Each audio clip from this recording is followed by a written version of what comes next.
Hello दोस्तों, मैं R S Rajput आपके समक्ष उपस्थित हूँ आपके अपने यूट्यूब चैनल सक्षम इंस्टीट्यूट 360 डिग्री। दोस्तों मैंने आपको चंद्रगुप्त द्वितीय तक बता दिया था, ठीक है। तो चंद्रगुप्त द्वितीय तक गुप्त काल में बता दिया था, जिसकी टाइमिंग थी 319 से 550 ईस्वी या एडी तक, ठीक है। तो आप कुमारगुप्त के बारे में इसकी इंफॉर्मेशन ले लीजिए, इसके बारे में याद कर लीजिएगा, इंपॉर्टेंट है। ओके, तो जो कुमारगुप्त है आपके, इसमें क्या होता है, इसके काल में जो होता है मध्य एशिया यानी कि मिडिल ईस्ट जो आपका है, से आपका हूणों का आक्रमण होता है। इसके टाइम हूणों का क्या होता है, आक्रमण होता है,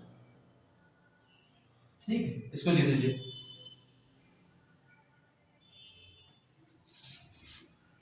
अब यही कुमारगुप्त क्या होता है, इन हूणों को क्या करता है, हूणों को परास्त करने में क्या होता है, असफल हो जाता है, असफल होता है, असफल। कौन, कुमारगुप्त। लिख लीजिए इसको।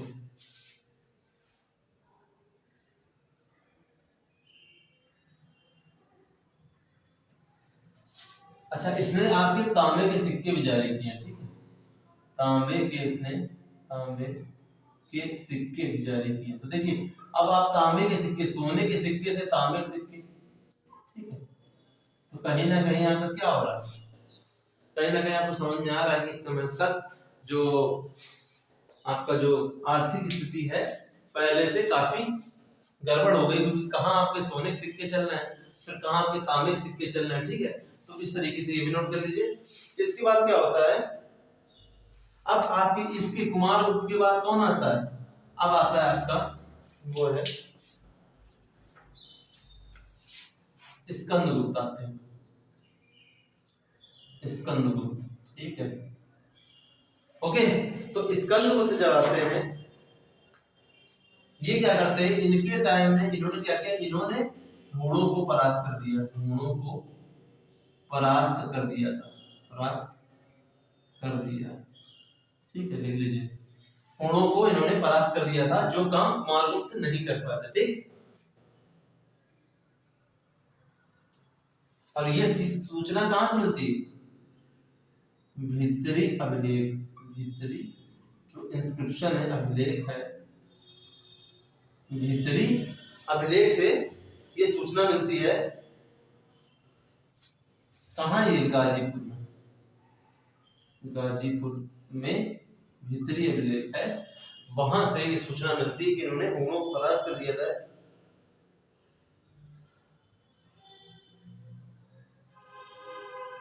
और ये जो अभिलेख है ये कहां पर है, वहां पर गाजीपुर में एक शिव प्रतिमा बनी है, शिव प्रतिमा के चबूतरे पर, लिख लीजिए, के चबूतरे पर, चबूतरे से पता चला कि इन्होंने इसको हूणों को परास्त किया था। और उसमें क्या लिखा हुआ है, स्कंदगुप्त के बारे में लिखा हुआ है, लिख लीजिए इसको, हूण हरित केसरी, हूण हरित केसरी। ये उपाधि किसके बारे में लिखी हुई, स्कंदगुप्त के बारे में वहां पर लिखा हुआ है, जिसका तात्पर्य है हूणों को पराजित करने वाला, करने वाला हूण हरित केसरी, ठीक है। दोस्तों आपको बता दें, जूनियर एडेड का जब एग्जाम हुआ था, सुपर टेट जूनियर एडेड का एग्जाम हुआ था, तो उसमें क्वेश्चन पूछा गया था, ठीक है। अब देखिए यही से आया था क्वेश्चन, क्या पूछा गया था कि किस शासक ने हूणों को पराजित किया, इसके बारे में आपको बताना था, किसने आपको, यानी कि किस शासक ने हूणों पर विजय प्राप्त की थी, ये क्वेश्चन था।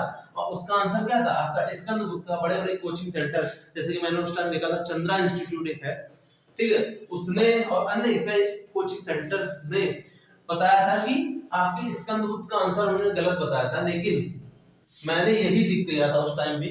और ये बिल्कुल राइट आंसर था कि हूण हरित केसरी की उपाधि किसको दी गई है, स्कंदगुप्त को दी गई है। तो इससे ये समझ में आ रहा है कि हूणों पर विजय किसने प्राप्त की है, तो प्राप्त की थी स्कंदगुप्त ने, और यही आयोग ने इसका आंसर करेक्ट भी माना है। ठीक है दोस्तों, इसको लिख लीजिए। इसने देखिए स्कंदगुप्त ने ही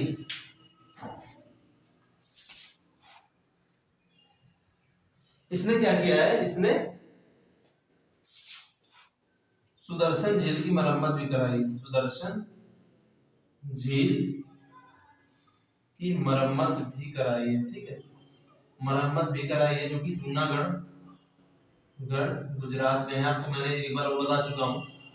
ठीक है, कि किस तरीके से चंद्रगुप्त मौर्य बनवा रहे हैं, फिर उसके बाद अशोक आ रहे हैं, उसके बाद ये आपके क्या कहते हैं लास्ट में आपके स्कंदगुप्त भी आ रहे हैं, और भी हैं, 2 3 4 लोगों के बारे में उन्होंने बताया था कि सुदर्शन झील पर उन्होंने कार्य किया है। और एक क्वेश्चन पूछा जाता है आपसे, ये भी पूछ सकते हैं किस गुप्त शासक ने सुदर्शन झील की मरम्मत करवाई थी, तो आंसर क्या होगा, स्कंदगुप्त, क्योंकि ये कहां से चला आ रहा है, मौर्य के टाइम से, वो भी चंद्रगुप्त मौर्य के टाइम से चला आ रहा है। इस वजह से क्वेश्चन बहुत इंपॉर्टेंट हो जाता है, इसको याद कर लीजिएगा, देख लीजिए।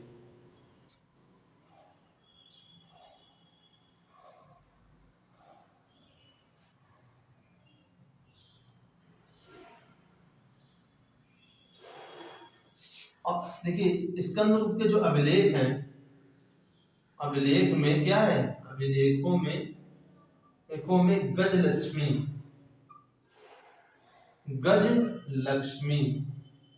का अंकन मिलता है, गजलक्ष्मी का अंकन है। ठीक, अंकन मिलता है, ये लिख लीजिए आप।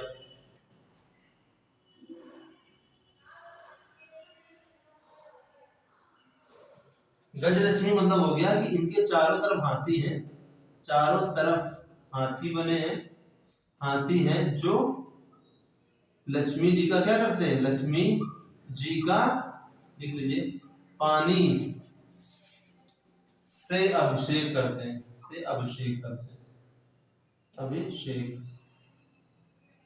करते हैं। ठीक है, ओके, इसको लिख लीजिए, इसको समझ लीजिए। ठीक है, गजलक्ष्मी का मतलब यही होता है कि जिसके चारों तरफ से आपके हाथी हैं, और वो हाथी क्या है, बाकायदे सूंड में पानी भर के क्या लक्ष्मी जी पर अभिषेक कर रहे हैं, ठीक, पानी से।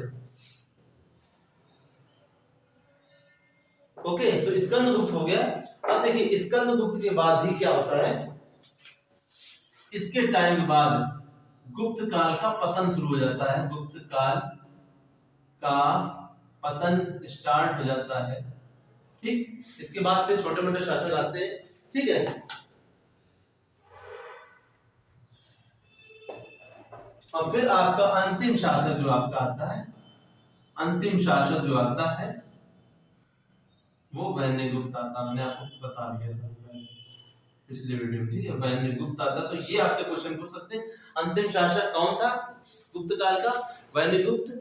प्रारंभिक यानी कि जिसने नींव डाली थी वो था श्रीगुप्त था, गुप्त काल का। ठीक, चंद्रगुप्त फर्स्ट के बारे में बोल लेते हैं, समुद्रगुप्त के बारे में क्वेश्चन पूछ लेते हैं आपको। इसके बाद फिर मैंने आपको चंद्रगुप्त द्वितीय के बारे में बताया, रामगुप्त के बारे में कुछ क्वेश्चन खास बनता नहीं है, बेसिकली इसमें इतना क्वेश्चन पूछते हैं। कुमारगुप्त के बारे में पूछ लेते हैं कि हूणों को से, क्योंकि ये हार जाता है। ठीक, वहीं पर जो स्कंदगुप्त है ये हूणों से जीत जाता है, उन्हें हरा देता है, तो इसकी उपाधि के कारण इससे क्वेश्चन पूछ लिया जाता है। खास तौर से इसमें सुदर्शन झील पर भी कार्य किया था। ठीक है, जिसमें आपके चंद्रगुप्त मौर्य ने कार्य किया, अशोक ने कार्य किया, उसके बाद रुद्रदामन भी था। ठीक है, अब ये स्कंदगुप्त। ठीक, इस तरीके से मैंने आपको बताया था। और आपका क्या कहते हैं, गजलक्ष्मी से रिलेटेड अभी तो कुछ खास नहीं, लेकिन इसको याद कर लीजिए। और अंतिम शासक जो इसका वैन्यगुप्त। ठीक, तो इस तरीके से आपका जो गुप्त काल है वो आपका समाप्त हो रहा है। और इसके, अच्छा मैं आपको अगर बता दूं कि इसके पतन के कारण क्या थे, तो जरा सा हल्का सा समझ लीजिए इसके पतन के कारण है। ठीक, गुप्त काल का पतन आखिर क्यों हुआ था। ठीक है, फटाफट लिख लीजिए, फुल नोट्स हैं। ठीक है, इसके बाद आप फैक्ट बेस पर आप पढ़ सकते हो गुप्त काल अन्य चीजें, लेकिन कॉन्सेप्ट जो है मेन मैंने आपको बता दिए लगभग। ठीक है,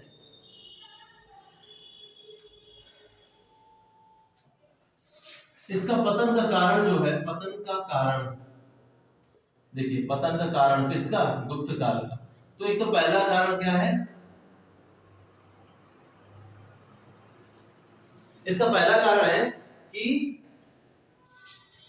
उचित उत्तराधिकारी का अभाव, अधिकारी का अभाव आप भी जानते हो, अभाव, ठीक है, आप भी जानते हो जब भी कोई इंस्टीट्यूशन समाप्ति के कगार पर आता है, यानी कि जब भी कोई संस्था हो या कोई भी चीज हो, अगर वो चीज डे बाय डे घट रही तो इसका मतलब क्या है कि पहले के टाइम पे अगर मजबूत थी और अब घट रही, इसका मतलब क्या है कि जो उसका नेतृत्व कर रहा है, उसको चलाने वाला क्या है, वो उस पद के काबिल नहीं है, इस वजह से वो संभाल नहीं पा रहा है, ठीक है। इसी वजह से क्या होता है कि उच्च उत्तराधिकारी यानी उचित उत्तराधिकारी का अभाव हो रहा है। जैसे कि बौद्ध धर्म को अगर मैं बताऊं तो बौद्ध धर्म देखें तो आज बिल्कुल ना के बराबर बचा हुआ है। कारण ये था कि बुद्ध के बाद कोई ऐसा, एक तो उन्होंने कोई उत्तराधिकारी घोषित नहीं किया, ठीक, वो स्वयं में ही उन्होंने बताया था कि मेरा बताए हुए जो मार्ग है वही आपके गुरु के तरीके कार्य करेंगे, ठीक है। इसके बाद जब बौद्ध धर्म को संभालने वाला, कोई चलाने वाला ठीक से व्यक्ति भी नहीं मिला, तो इस वजह से बौद्ध धर्म क्या होगा, धीरे धीरे कमजोर होता चला गया। उसी तरीके से अब गुप्त काल को देखेंगे तो इसमें भी क्या होता है, उचित उत्तराधिकारी का अभाव होता है। यहाँ पर इसको चलाने वाला, इसके बाद इसका मुक्त के बाद तो बिल्कुल संभालने वाला कोई उचित उत्तराधिकारी नहीं मिलता। अंत में आपको मैंने बताया वह में गुप्त आ जाता है और वो उसके बाद बिल्कुल ही काम खत्म हो जाता है, ठीक है। दूसरा कारण क्या था, हूणों के आक्रमण। अभी मैंने बताया हूणों के आक्रमण, जो कुमारगुप्त था उसने हूणों के आक्रमण झेले और झेल भी नहीं पाया, ठीक है। वो तो स्कंदगुप्ता से उन्होंने बचा लिया, लेकिन हूणों का प्रभाव रहा था, जिस वजह से ये जो वंश है, ये डायनेस्टी वो कमजोर हुई, ठीक। इसको लिख लीजिए,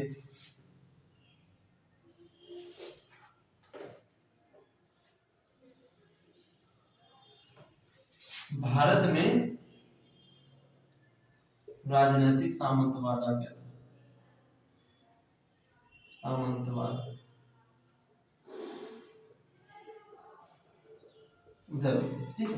सामंतवाद का उदय यही हो गया था कि जो अभी तक राजा के क्या थे, सपोर्टर्स थे, जो राजा के केंद्रीकरण में एक अच्छी खासी भूमिका निभाते थे, वो लोग क्या होते, स्वतंत्र रूप से अलग अलग क्या हो गए, एक तरीके से अपना कार्य करने लगे, सामंत के तरीके कार्य करने लगे, समाज के शोषक बन गए, ठीक है। और इसकी जानकारी क्या नहीं थी, इसकी जानकारी शासक तक नहीं थी। जो मेन सेंटर पे है आपका प्रयाग में है, ठीक है, प्रयाग में है, उज्जैनी में है, ठीक है। तो इसके बारे में राजा को जानकारी नहीं थी और यही राजनीतिक सामंतवाद, ये क्या है, एक तरीके से राजा के खिलाफ एक क्या साजिश है, उसके नियंत्रण को ना समझने की, ना मानने की, ठीक है। तो उससे भी क्या पूरा ढांचा जो था इस वंश का वो गड़बड़ हो गया था। तो ये तीन प्रमुख कारण थे इस टाइम,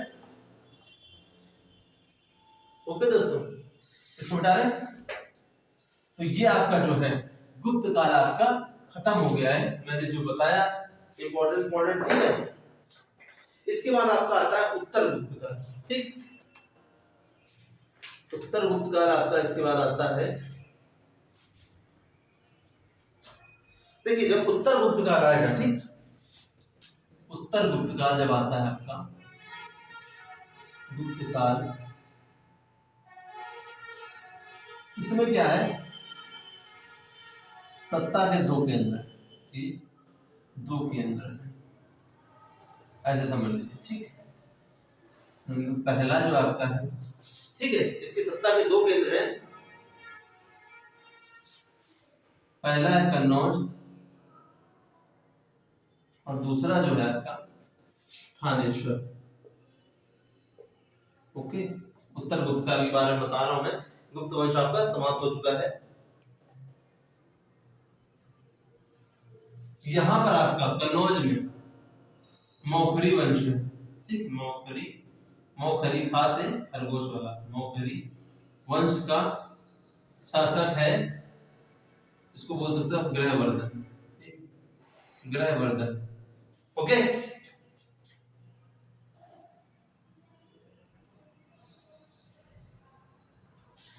इसमें आपका जो है थानेश्वर में पुष्य भूति वंश है आपका, यहाँ पर राजवर्धन, ठीक है, शासक इस जगह पर, ठीक है। इसको नोट करते जाइए फटाफट, जो मेन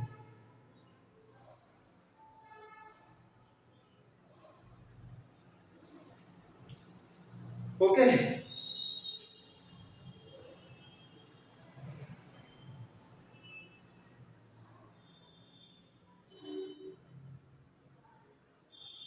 अब बताते हैं, देखिए स्थानेश्वर में जो आपका राजवर्धन है, इसके क्या है, 3 बच्चे हैं, ठीक है, इसी के राजवर्धन के 3 बच्चे हैं, उसमें से एक जो है आपका, देखिएगा फटाफट, एक है आपका, ऐसे कर लीजिए, 3 है ये, आदित्यवर्धन, आदित्यवर्धन, ठीक, एक है आपका हर्षवर्धन, एक है आपकी इनकी बिटिया राजश्री। नोट कर लीजिए, क्वेश्चन पूछ लिया जाता है कई बार।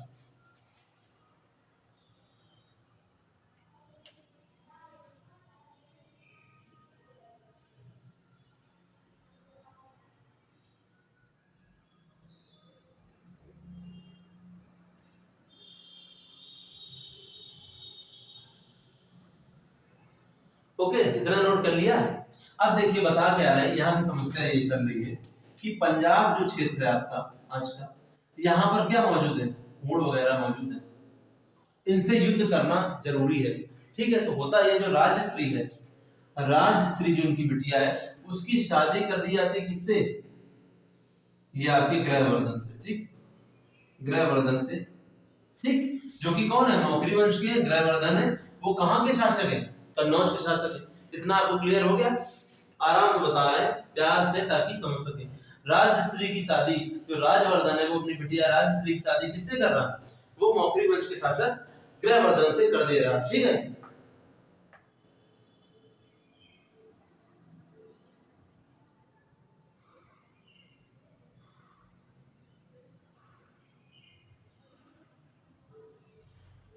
और जब शादी हो जाती है इसकी, तो अब ये जो आदित्यवर्धन है, देखिए ये वाला, ये क्या करता है, ये चला जाता है कहां पर, कहां से बताएं, ये आपके चले जाते हैं पंजाब में हूणों से लड़ने, पंजाब में हूणों से लड़ने, ठीक।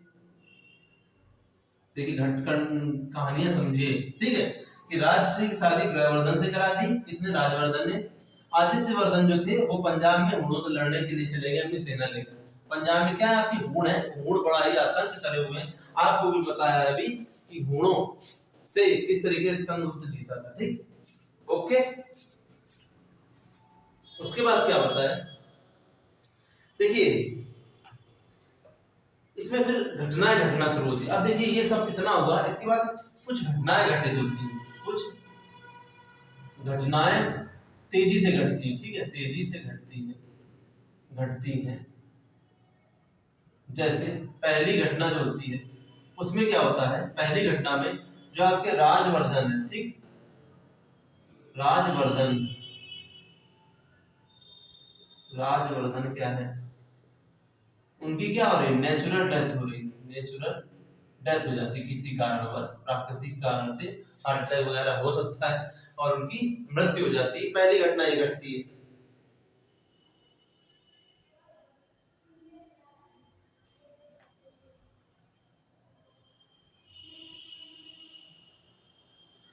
ठीक है, तो राजवर्धन की मृत्यु जब होती है तो आदित्यवर्धन जो है, समझिएगा, ये जो आदित्यवर्धन है ये कहाँ जाते हैं, ये जाते हैं कहाँ पर, यहाँ राजवर्धन के यहाँ, ठीक है, दोबारा कहाँ पहुंचते हैं, थानेश्वर पहुंचते हैं, समझिएगा। तो राजवर्धन जो है, इनसे राजवर्धन, राज, ये आपके कौन है, आदित्यवर्धन, आदित्यवर्धन पंजाब से लौटकर कहाँ जाते हैं, पंजाब रिटर्न बोलिए, ठीक है, पंजाब रिटर्न, ठीक है, लौटकर वहां से इनसे इनको देखने जाते हैं, अपने पिता है चूंकि, ठीक है, तो पिता है तो उनको देखने के लिए जाते हैं। अच्छा, इधर क्या होता है, जो ये होते हैं ग्रहवर्धन, इसी बीच जो ग्रहवर्धन है, देखिए पॉइंट समझिए, अब इसी बीच क्या होता है, जो ग्रहवर्धन है, ग्रहवर्धन इनकी हत्या कर देता है कौन, देवगुप्त। देवगुप्त एक शासक है, वो इनकी क्या करता है, ग्रहवर्धन की हत्या कर देता है, जो कि एमपी मध्य प्रदेश के मालवा का शासक है, ठीक है, उस समय मालवा का शासक था और वो क्या करता है, ग्रहवर्धन को निपटा देता है, ठीक है। अब आप समझिएगा ग्रहवर्धन को। घटना देखिए, पहली घटना में राजवर्धन खत्म, दूसरी घटना में क्या हुआ, सेकंड घटना में ग्रहवर्धन भी निपटा दिए गए, किसके द्वारा, देवगुप्त के द्वारा। ठीक है, और इधर आदित्यवर्धन जो है वो पंजाब से कहां थे, आपके राजवर्धन को देखने के लिए आते थे, क्योंकि वो मर गए। ठीक, ये घटनाएं हो चुकी है।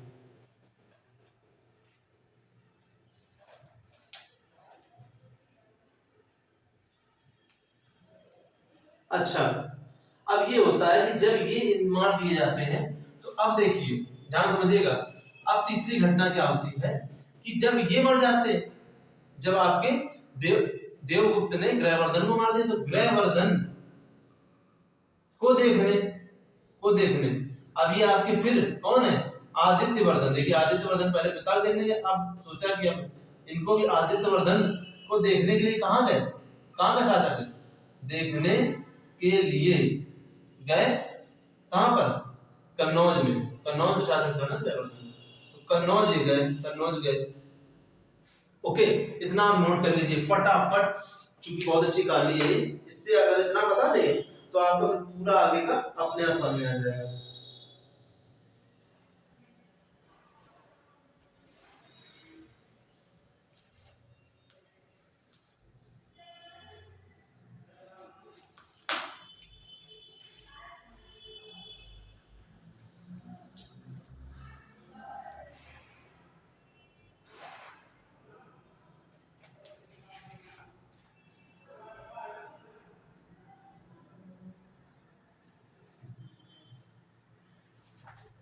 अच्छा, तो अब देखिए, जब आपके ये जो ग्रहवर्धन को देखने गए कौन, आदित्यवर्धन, तो बीच में क्या होता है, बीच में दोस्ती इनसे कौन करता है, दोस्ती करता है शशांक। देखिए, शशांक शासक है, शशांक है वो आपका बंगाल का शासक, बंगाल का शासक है। ठीक, पश्चिम बंगाल क्षेत्र उस समय समझिए। ठीक है, तो बंगाल का शासक उस समय शशांक है, दोस्ती करता है एंड इनको क्या करता है, इनकी भी हत्या कर देता है, इनकी हत्या करता है शशांक, हत्या कर देता है। ठीक, बंगाल का शासक शशांक हत्या कर देता है किसकी, आदित्यवर्धन की, और वहीं पर ग्रहवर्धन की हत्या करता है देवगुप्त, जो कि एमपी मालवा क्षेत्र का क्या है, शासक था। ठीक, तो इस तरीके से ये घटनाएं 3-4 घटित होती है एकदम से।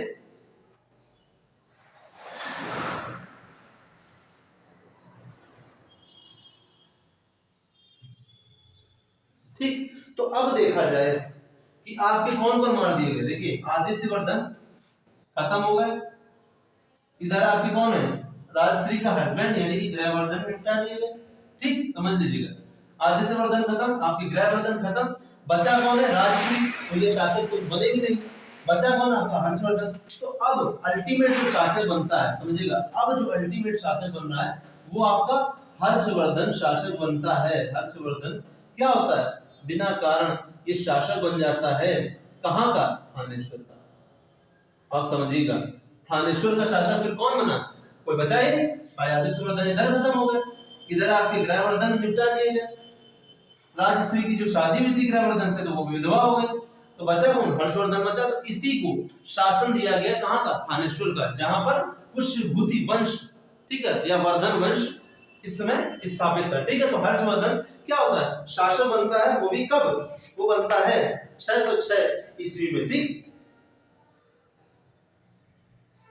तो ये शासक बनता है कब, तो 606 ईस्वी या एडी में। ठीक, 606 ईस्वी में ये शासक बनता है थानेश्वर का।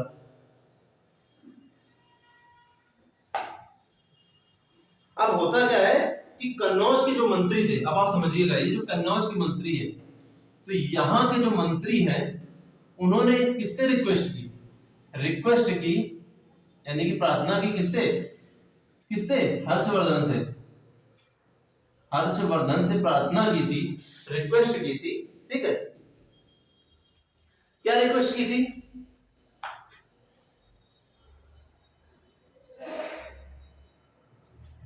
उन्होंने रिक्वेस्ट की थी कि जो थानेश्वर, जो यहाँ की राजधानी है इनकी, इस समय थानेश्वर के शासक बने थे, तो इन्होंने कहा था, यहाँ के मंत्री ने कहा था कि आप अपनी राजधानी क्या करें, यहाँ जो आपकी राजधानी है थानेश्वर 2 क्या कर ले, कन्नौज राजधानी बना ले, ठीक है, कन्नौज बना ले। और इसी की बात को सुन करके हर्षवर्धन ने थानेश्वर से अब राजधानी कहां बना ली, कन्नौज को। हर्षवर्धन ने कन्नौज को राजधानी अपनी बना ली थी, ठीक। तो ये आपकी जो घटना है कुल मिलाकर के, तो इस तरीके से देखा जाए तो अब क्या है, जो हर्षवर्धन है वो आपका, ठीक है दोस्तों, हर्षवर्धन जो अब है वो आपका क्या है, कन्नौज का शासक हो गया, कन्नौज का शासक बन जाता है इस प्रकार से। तो ये घटनाएं जो है इस तरीके से कि आखिर किस तरीके से आपका हर्षवर्धन शासक बनता है, ये तो किस्मत पर डिपेंड है। कहां आदित्यवर्धन बनने वाला था, किस तरीके से आदित्यवर्धन निपटा दिए गए, फिर आपके क्या कहते हैं गृहवर्धन निपटा दिए गए, ठीक है। और बच्ची आपकी राजश्री, होता है कि देखिए राजश्री जो होती है उसके बारे में बताया गया है कि राजश्री विधवा हो जाती है तो क्या करती है, सुसाइड करने जा रही होती है, इसे समझिए। और इधर जो आपका है घटना आपसे बता रहे हैं किसी, ठीक है। तो ये राजश्री क्या होती है, चूंकि विधवा हो चुकी है,